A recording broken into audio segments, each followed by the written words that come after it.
area. That's kind of concerning. And that's where we see some of these problems when we start seeing people from different income brackets moving into other areas. Yes. And I mean, when you 55 people out of 100, it gives you the picture that we're painting for the future. The communities that we are, again, I can't stress it enough how intentional we have to be about this type of work and these type of discussions, and how we need to be more of advocates on the topic. What I'm seeing currently is an increase in migration to look for affordable, accessible housing. The migration of the West Coast to the East Coast. A significant amount of number of people have moved because of housing prices on the West Coast. Now in Silicon Valley, you are considered to be poor if you make $120,000 a year. And this migration, what it's also doing is raising the prices here, which for many is great because your equity is increasing. Unfortunately, for those who have not purchased a home, it's getting harder and harder for them to be able to afford it. So it's increasing a rental market, decreasing the housing market.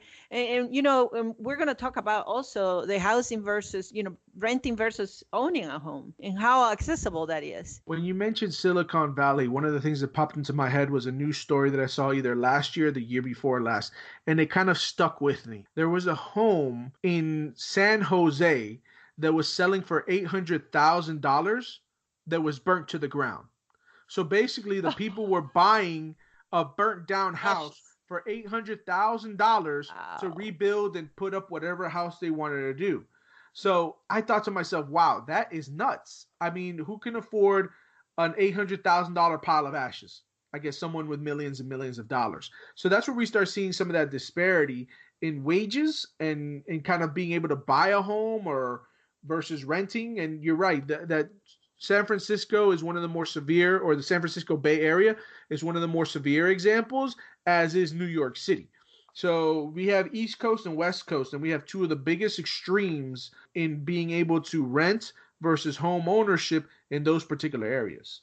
And this is impacting our generation. We're not even looking at the next generation. If you're thinking that you can afford it now, think when you have children, or if you have children, and what they could likely be able to afford, because now they're going to have to choose a profession that is, if you think about the American dream. So the American dream is designed in a way, and I love the word design, so forgive me if I repeat it over and over again, but the American dream is made out of the ability of you to pursue your dreams and to pursue opportunities. I was looking at the numbers, and Hispanic Latinos, discussing whether it be affordable housing, whether it be moderate housing, we've seen a trend of Hispanic Latinos moving to states like Kansas, Iowa, and Utah because of the affordability and accessibility piece of housing. One of the things that people may not take this into effect, especially for those who came here from Latin America, for them it's easier to make a change to another state. Many of us get entrenched in our roots. So many of us, if we're born in a city, we have our family there, this is all we know, this is where we're going to stay. And if we do move away, we may move away for college, and then we come back to what we know. For a lot of these people who are from Latin American countries, they've already had to make that biggest pull the band-aid moment of leaving their home country to migrate to the United States. So when they settle in a particular community, many times they stay in that community, but when that community becomes inaccessible anymore, or they cannot afford to live there and raise their family, they don't have any problems picking up and moving and starting a new life in another community. Yeah, which is the resilience of the immigrant population. And I would say for those who have moved from one place to another, and it is quite common in the United States that you move from one state to the next to find better opportunities. Now, talking about the Latino population and how does these housing, because this is a point of view on Latinx, right? And we take it a little closer because for me, buying a home was the one thing that you always dreamed of. And most people that I know, regardless of your ethnicity, of immigrant status or not, their dream is to have a place they call their own. It becomes even more significant for an immigrant population because it's a milestone of all the sacrifices that are made. One of the things that in our research that I found was U.S. home buying slows down, but not for Hispanic Latinos. So during 2017, more than 167,000 Latinos became homeowners, which is really significant because it contributes so much to the country's economy. It's one of these things where it's still a big staple in our community or maybe in our culture of how important home ownership is to the family dynamic. You feel like I bought my home, I own my home, I made it. This is what the sacrifice for, this was just the struggle for. So the trend in rapidly growing communities in other states because of the fact of affordability does not surprise me. You know what? It just kind of hit me. We have not talked about probably the biggest owner and supplier of housing stock in the United States, which is our government, Yes. and how we are to hold them accountable for creating opportunities for all. There has been, like you said, in the 70s, there were some remedies for low-income communities that unfortunately they were mismanaged and created pockets of poverty. We as a nation need to request our officials, those are city officials, county officials, our state officials, and our representatives to be able to give us a better option for people who are looking to have somewhere decent to call home, and for us as a middle class moving into that we need to have some relief. And as we identify, I mean, we went from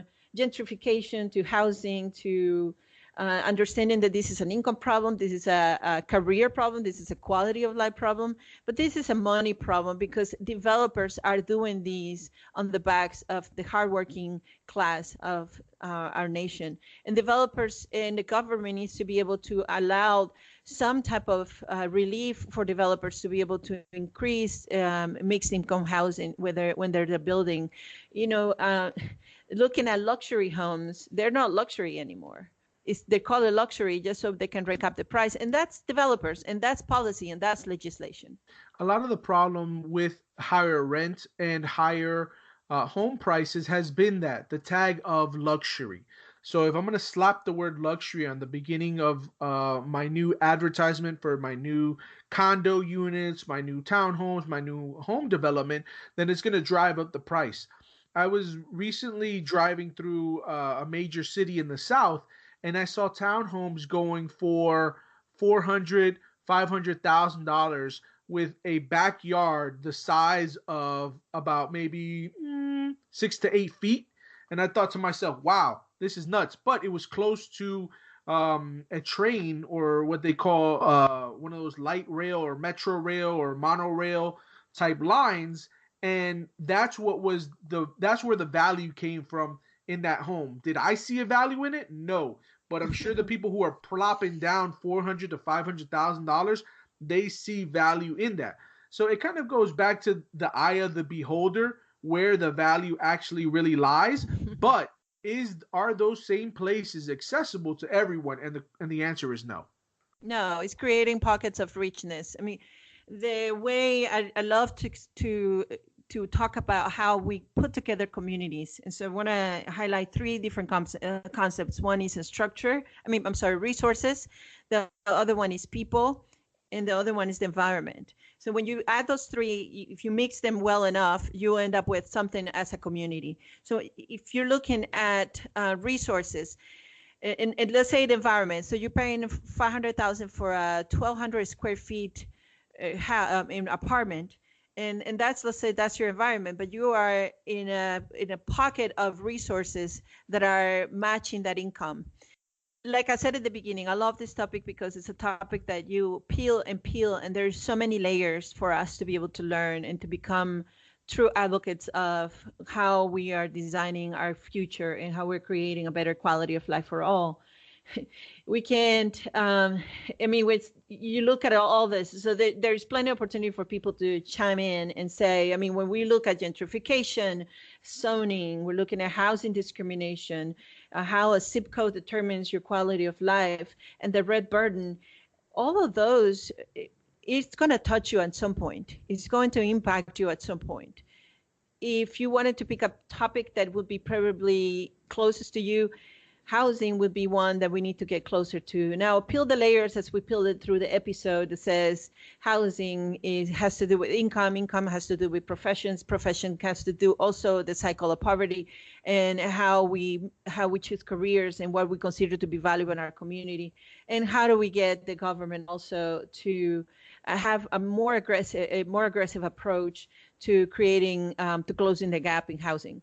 Gina, speaking of closing the gap, I was looking at a report that said 50 of the largest metropolitan areas in the United States have a housing shortage for median income and low income renters. So when we look at this issue, it's a multi-tier issue in people who are in different tax brackets and how it affects them. To summarize this episode, I think one of the critical things that I want people to think about is how and where we rent our homes or apartments makes a difference.